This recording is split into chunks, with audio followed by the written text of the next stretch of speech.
اعوذ باللہ السمیع العلیم من الشیطان الرجیم بسم اللہ الرحمن الرحیم سورۃ البینہ آیات 8 پیراگراف 5 پہلا پیراگراف تمام حجت کے لیے بینہ کی آمد لازمی تھی۔ دوسرا پیراگراف اہل کتاب کی اختلاف کی بنیاد غلط فہمی پر نہیں ہے۔ تیسرا پیراگراف اہل کتاب کو بھی خالص توحید کی دعوت دی گئی تھی۔ چوتھا پیراگراف آخری رسول صلی اللہ علیہ وآلہ وسلم اور آخری کتابی واحد دلیل نجات ہے۔ پانچواں پیراگراف اہل خشیت ہی ایمان کی سعادت حاصل کر سکتے ہیں۔ مرکزی مضمون بعثت محمدی صلی اللہ علیہ وآلہ وسلم اور نزول قرآن کے بعد نہ صرف بنی اسرائیل اور بنی اسماعیل بلکہ ساری دنیا پر تمام حجت ہو گئی ہے۔ اب وہ جنتی ہوں گے یا جہنمی۔ زمانہ نزول سورۃ البینہ ان آخری دو صورتوں میں سے ایک ہے جو مدینہ منورہ میں وفات سے پہلے رسول اللہ صلی اللہ علیہ وآلہ وسلم پر نازل کی گئیں۔ اس صورت کے بعد غالباً صرف سورۃ النصر اور چند متفرق آیات نازل ہوئیں۔ قیاس کیا جا سکتا ہے کہ یہ 10 ہجری کے آخر میں نازل ہوئی ہوگی۔ سورۃ البینہ کا کتابی ربط پچھلی سورۃ القدر میں وحی کے نزول کی رات کا ذکر تھا۔ سورۃ البینہ میں آخری رسول محمد صلی اللہ علیہ وسلم پر آخری کتاب قرآن کے نزول کا مقصد بیان کیا گیا ہے کہ قرآن کے نزول کے بعد حضرت ابراہیم علیہ السلام کے خاندان کی دونوں شاخوں بنی اسرائیل یعنی اہل کتاب اور بنی اسماعیل یعنی مشرکین مکہ پر دنیا میں تمام حجت ہو گئی ہے۔ اب وہ اسلام قبول کر کے خیر البریہ اور جنتی بن سکتے ہیں یا اسلام کو مسترد کر کے شر البریہ اور جہنمی بن سکتے ہیں۔ نمبر 2 اگلی صورت زلزال میں بتایا گیا ہے کہ روز قیامت انسان کو اس کے اچھے اور برے اعمال دکھا کر تمام حجت کر دی جائے گی۔ اہم کلیدی الفاظ اور مضامین۔ نمبر 1 البینہ سے مراد رسول صلی اللہ علیہ وسلم ہیں جو قرآنی دعوت پیش کر رہے ہیں۔ نمبر 2 صحف مطہرہ سے مراد قرآن مجید ہے۔ نمبر 3 آخری رسول محمد صلی اللہ علیہ وسلم اور آخری کتاب قرآن پر ایمان لا کر عمل صالح کرنے والے بہترین خلائق خیر البریہ ہیں۔ نمبر 4 آخری رسول محمد صلی اللہ علیہ وسلم اور آخری کتاب قرآن کو ٹھکرانے والے بدترین خلائق شر البریہ ہیں۔ نمبر 5 مشرکین بنی اسماعیل اور اہل کتاب بنی اسرائیل دونوں ابراہیمی شاخوں کی نجات کا انحصار صرف آخری کتاب قرآن اور آخری رسول محمد صلی اللہ علیہ وسلم پر ایمان اور اعمال صالحہ پر ہے۔ ذالک لمن خشی ربہ کے الفاظ کے ذریعے یہ بات واضح کی گئی ہے کہ بنی اسماعیل مشرکین ہوں یا بنی اسرائیل اہل کتاب دونوں کے اندر موجود صرف اہل خشیت ہی اہل آخری کتاب اور آخری رسول صلی اللہ علیہ وسلم پر ایمان لا کر جنت کی سعادت حاصل کر سکتے ہیں۔ سورۃ البینہ کا نظم جلی سورۃ البینہ 5 پیراگرافوں پر مشتمل ہے۔ آیات 1 تا 3 پہلے پیراگراف میں البینہ یعنی رسول صلی اللہ علیہ وسلم اور قرآن کی ضرورت پر روشنی ڈالی گئی ہے۔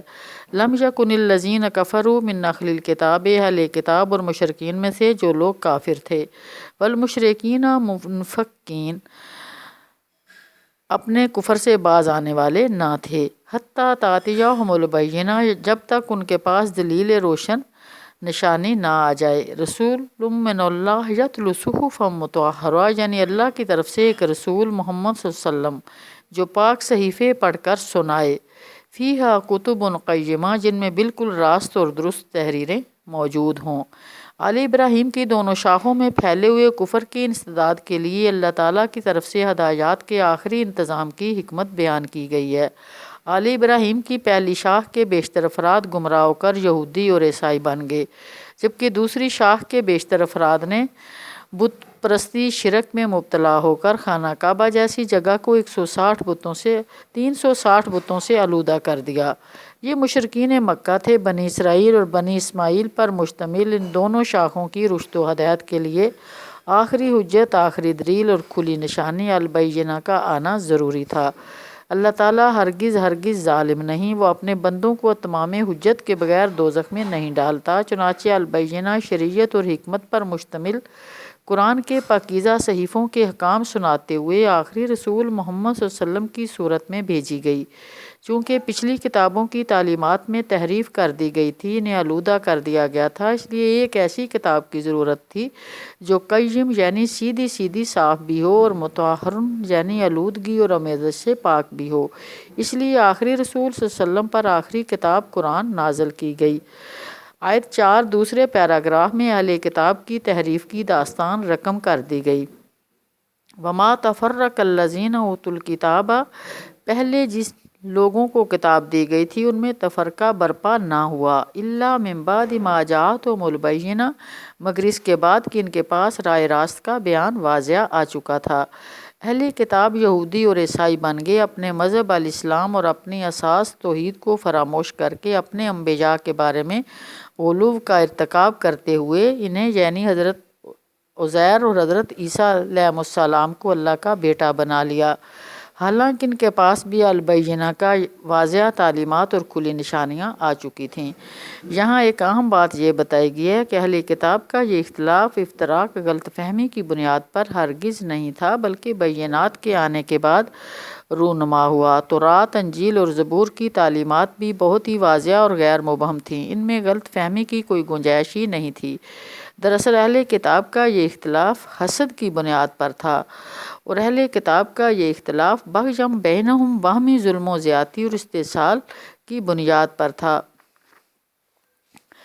آیت 5 تیسرے پیراگراف میں یہ بتایا گیا ہے وما امروا الا لیعبدوا اللہ، اور ان کو اس کے سوا کوئی حکم نہیں دیا گیا تھا کہ اللہ کی بندگی کریں، مخلصین لہ الدین حنفاء، اپنے دین کو اس کے لیے خالص کر کے بالکل یکسو ہو جائیں، وَيُقِيمُوا الصَّلَاةَ وَيُؤْتُوا الزَّكَاةَ، نماز قائم کریں اور زکوٰۃ دیں، وَذَلِكَ دِینُ الْقَیِّمَہ، یہی نہایت صحیح اور درست دین ہے۔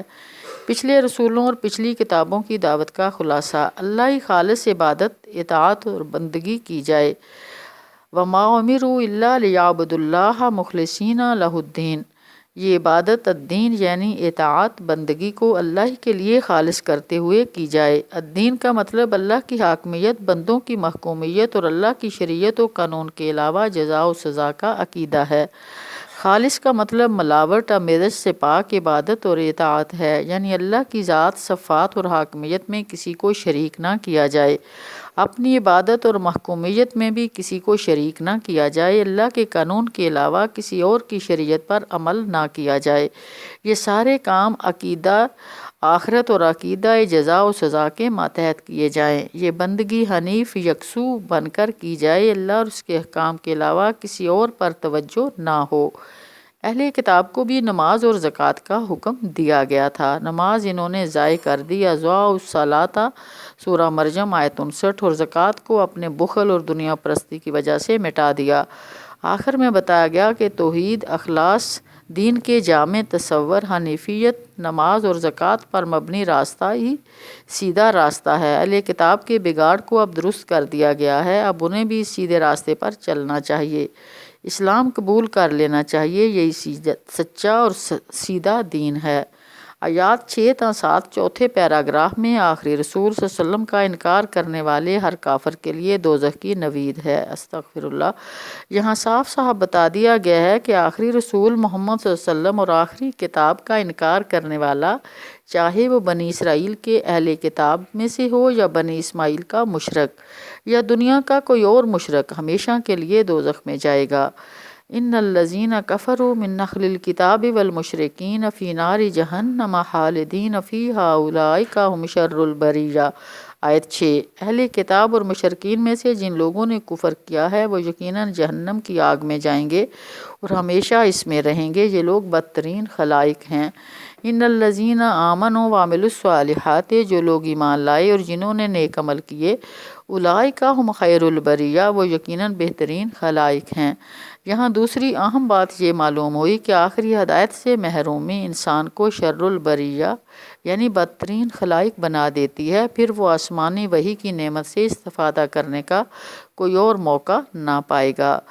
نتیجتاً وہ نہ صرف اعتقادات بلکہ معاش و اقتصاد میں بھی ٹھوکر کھاتا رہے گا۔ اس کے برخلاف آخری رسول صلی اللہ علیہ وسلم اور آخری کتاب پر ایمان لانے والا ہر شخص آسمانی وحی کے سائے میں زندگی بسر کر کے خیر البریہ یعنی بہترین خلائق میں شامل ہو سکتا ہے، چاہے وہ نسلی اعتبار سے یہودی ہو، عیسائی ہو، مجوسی ہو، برمن ہو، شودر ہو۔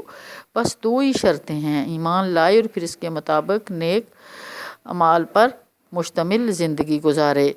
آیت 8 5ویں اور آخری پیراگراف میں اہل کتاب اور مشرکین دونوں کی نجات کی کلید خشیت بیان کی گئی ہے۔ جزاؤہم عند ربہم جنات عدن تجری من تحتہا الانہار خالدین فیہا ابدا رضی اللہ عنہم ورضوا عنہ ذالک لمن خشی ربہ۔ آیت 8 ان کی جزا ان کے رب کے ہاں دائمی قیام کی جنتیں ہمیشگی کے باغ ہیں، سبحان اللہ، جن کے نیچے نہریں بہہ رہی ہوں گی اور ان میں وہ ہمیشہ ہمیشہ رہیں گے۔ اللہ تعالیٰ ان سے راضی ہوا اور وہ اللہ سے راضی ہوئے۔ یہ کچھ ہے اس شخص کے لیے جس نے اپنے رب کا خوف کیا ہو، یہ صلہ اس کے لیے ہے جو اپنے رب سے ڈرا۔ ان سے پوچھا گیا کہ تمہارے دلوں میں خشیت موجود بھی ہے کہ نہیں، کیونکہ آخری رسول اور آخری کتاب پر ایمان لانے کی سعادت صرف اہل خشیت ہی حاصل کر سکتے ہیں۔ ذالک لمن خشی ربہ، ایمان اور اعمال صالحہ کا انعام جنت کی صورت میں ملے گا، لیکن یہ اسی صورت میں ہوگا جب بندے اللہ سے راضی ہو جائیں گے اور اللہ ان کی نعمتوں اور ان کی بدعت سے پاک عبادت سے راضی ہو جائے گا۔ شریعت اسلامی پر پوری طرح یکسو ہو کر اللہ کی کامل رضا حاصل کرنا چاہیے۔ اللہ تعالیٰ کی رضا اور خوشنودی صرف اسی صورت میں حاصل ہو سکتی ہے جب اللہ کا بندہ اللہ کی وحی، اللہ کے رسول اور اللہ کی کتاب اور اللہ کی شریعت سے راضی ہو جائے۔ یک طرفہ استحقاق نہیں ہے بلکہ دو طرفہ معاملہ ہے، دو طرفہ رضامندی مطلوب ہے۔ رضی اللہ عنہم ورضوا عنہ، اللہ ان سے راضی ہو گیا اور وہ اللہ سے راضی ہو گئے۔ مرکزی مضمون بعثت محمدی صلی اللہ علیہ وآلہ وسلم اور نزول قرآن کے بعد نہ صرف بنی اسرائیل اہل کتاب اور بنی اسماعیل مشرکین مکہ بلکہ ساری دنیا پر اتمام حجت ہو گئی ہے، وہ جنتی ہوں گے یا جہنمی۔ وآخر دعوانا ان الحمد للہ رب العالمین وما علینا الا البلاغ۔